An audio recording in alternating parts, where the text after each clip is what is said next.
11th class बेटा। आज हम 4th चैप्टर को रिवाइज़ करेंगे।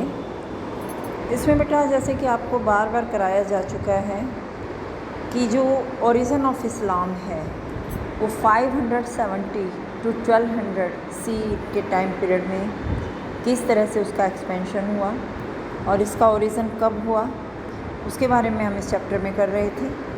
तो इसमें बेटा हमने मेन फोकस किया था कि जो ये इस्लामिक हिस्ट्री है उसके बारे में हमें कहाँ से पता चलता है। इसमें हमने बताया था कि क्रॉनिकल्स या फिर जिसे तारीख कहा जाता है, जो कि ऑर्डर ऑफ टाइम के अकॉर्डिंग होते हैं। इसके अलावा सेमी हिस्टोरिकल वर्क जैसे बायोग्राफीज़, सीरा जो कि records of the saying and doing of prophet Muhammad थी। इसके अलावा बेटा हदीथ इन्हें कहा जाता है और कमेंट्रीज़ ऑन द कुरान जिसको तफसीर कहा जाता है। इसके अलावा इसमें खबर जो कि अखबारात से मिलती हैं, औरली जो लोगों ने कही या रिटन वे में जो कोई भी न्यूज़ बताई गई, उनसे हमें इन सब चीज़ों के बारे में मुख्य रूप से पता चलता है। तो हमारा फोकस यहाँ पर इसी पे था। इसके बाद बेटा हमने मेन आपको क्लियर किया था अरमाइक क्या है। ये हिब्रू और अरबी से संबंधित भाषा है। अशोक के अभिलेखों में भी इसका यूज़ किया जाता था। इसके अलावा हमारा मेन फोकस रहा था राइज़ ऑफ इस्लाम, अरब में इस्लाम का उदय, उसके बारे में बताना है कि वो कब हुआ। 612 से 632 के बीच प्रॉफिट मोहम्मद ने अपने आप को अल्लाह का दूत कहा। एक ही अल्लाह में विश्वास करने के लिए उन्होंने फोकस कहा। और अरब जो हैं कबीलों में बटे हुए थे। इन कबीलों में मुख्य रूप से हर एक मुखिया होता था, चीफ होता था, और उसमें उसके परिवार के सदस्य उसके मेंबर होते थे। साथ में उसकी अपनी चीफ का ये डिपेंड करता था कि कौन बनेगा, उसकी अपनी शक्ति, उसकी अपने पर्सनल करेज के ऊपर डिपेंड होता था, विजडम, जेनरसिटी के ऊपर भी डिपेंड करता था। यहाँ पर बेटा बहुत सारे देवी देवताओं को जो है हर कबीले के अपने अलग अलग होते थे, उनकी वर्शिप होती थी। उनके आइडियल जिन्हें सनम कहा जाता था, बुत भी कह सकते हैं, वो उनके रखे हुए होते थे वहाँ पर। मोहम्मद का जो कबीला था कुरैश था, वो मक्का में रहता था और इसका उनकी श्राइन पर कंट्रोल था। यहाँ पर एक क्यूब लाइक स्ट्रक्चर जिसे जो है काबा कहा जाता था, वहाँ पर उनकी जो है आइडियल्स रखी जाती थी। इनके बुत वहाँ पर रखे हुए थे। मक्का के बाहर के कबीले भी इस काबा को जो है होली प्लेस मानते थे, वो भी इसमें अपने बुत रखते थे और हर साल धार्मिक यात्रा यहाँ पर करते थे।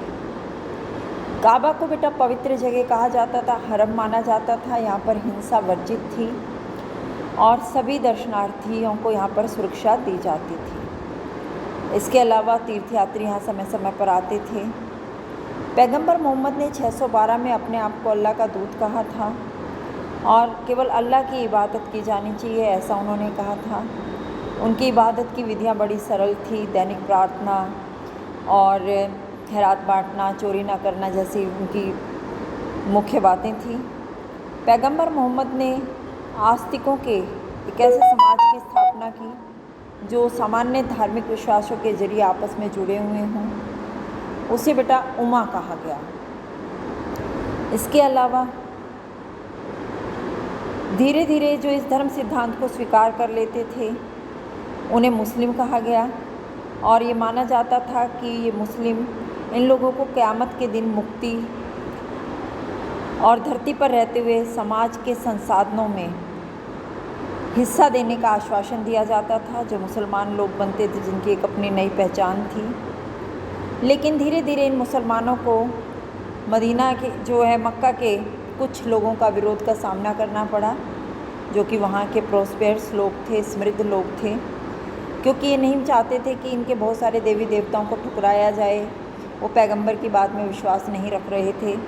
तो इसीलिए पैगंबर मोहम्मद को अपने अनुयायियों के साथ मदीना छोड़ना पड़ा, मक्का छोड़ना पड़ा और मदीना जाना पड़ा, और उनकी इस यात्रा को हिजरा कहा गया। इसी में बेटा ट्राइब आते हैं, कबीले। ये ट्राइब क्या थे, ये भी मैं हमें बताया बार बार कि एक ऐसे जो है समाज जो रक्त संबंधों पर आधारित था। ये अरब ट्राइब्स जो हैं वंशों से बने होते थे और इनमें बड़े बड़े परिवारों के समूह होते थे। साथ में कई बार इनमें गैर रिश्तेदार वंशों को भी मिला लेते थे ताकि उनका कबीला मजबूत हो जाए। लेकिन इन जो नॉन अरब लोग आते थे इसमें उन्हें मवाली कहा जाता था और उनके साथ बराबरी का बिहेव नहीं किया जाता था। धर्म बदलने के बाद भी मवालियों के साथ अरब मुसलमानों जैसा बिहेव नहीं होता था। उनकी प्रार्थना की अलग मस्जिदें थी। इसी में आपको बेटा हमने मेन फोकस 1-1 मार्क्स के क्वेश्चन के हिसाब से करना है। जब 1-1 के करते हैं तो हमारे 3 मार्क्स के अपने आप प्रिपेयर हो जाते हैं, या लॉन्ग क्वेश्चन भी। तो 1 मार्क्स में हमने मेन चीज़ों पे ज़रूर फोकस करना है।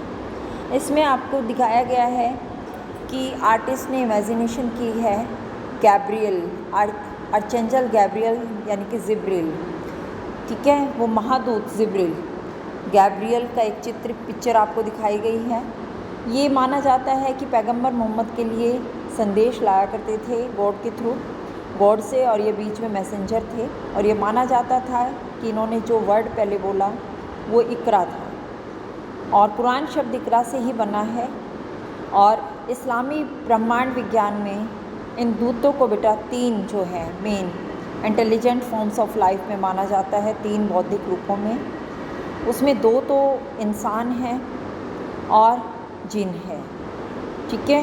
एक इसमें जिब्रिल हो गया, फिर इंसान और जिन, 3 इसमें माने गए मेन। इस प्रकार बेटा हमारा ये क्वेश्चन पूरी तरह से यहाँ पर प्रिपेयर होता है, 2-3 क्वेश्चन। इसी में थोड़ा सा इसमें बताया गया है कि पैगंबर मोहम्मद ने अपने जो है धर्म को जीवित रखने के लिए अपने प्रशासन को काफ़ी मजबूत किया। उन्होंने मदीना के आसपास की जो राजनीतिक व्यवस्था कायम की, उनके फॉलोअर्स ने उन्हें बनाए रखा, उनके फॉलोअर्स ने को प्रोटेक्शन भी दी गई, और उम्मा को जो एक बड़े समुदाय के रूप में बदल करके मदीना के जो मल्टी गॉड्स कोडेसिस वाली जो सिस्टम था उसको जो है ख़त्म करने की कोशिश की गई। इन्होंने यहाँ पर कुछ कर्मकांड जैसे उपवास और नैतिक सिद्धांतों का बहिष्कार किया और अपने धर्म के अनुयायियों को ज़्यादा मजबूत बनाया। इसी में ये लोग अपने एडमिनिस्ट्रेशन वर्क को बढ़ाने के लिए कुछ जगहों पर छापे भी मारते थे, टैक्स लिया जाता था कृषि कर। इसके अलावा कुछ जगहों पर छापेमारी भी की जाती थी और इनसे जो पैसा मिलता था वो इनके काम आता था। पैगंबर मोहम्मद ने अपने जो है बहुत सारे लोगों को अपने सदस्य बनाने के लिए धर्म के बदलने पर फोकस किया, और पैगंबर मोहम्मद की उपलब्धियों से बहुत सारे लोगों ने प्रभावित होकर के अपना धर्म बदला। खासकर जो घुमक्कड़ लोग थे उन्होंने भी इस्लाम धर्म को अपनाया। तो इसमें हम यहीं तक, उसके बाद नेक्स्ट में हम आगे, इस वीडियो में इतना ही, नेक्स्ट वीडियो में नेक्स्ट टॉपिक करते हैं।